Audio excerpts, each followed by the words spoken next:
પાકિસ્તાનના કરાચીથી એક એવા સમાચાર આવ્યા છે જેને સાંભળીને તમને નવાઈ લાગશે।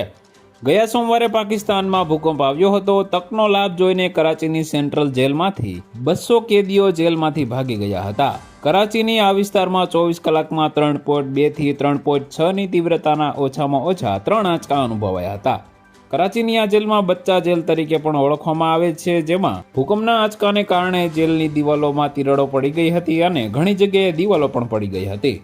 ત્યારબાદ કેદીઓએ ધક્કામુક્કી શરૂ કરી હતી।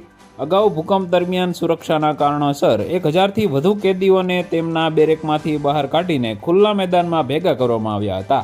જોકે તક મળતા જ કેદીઓએ સુરક્ષા ગાર્ડ પર હુમલો કર્યો અને તેનાથી અફરાતફરી મચી ગઈ।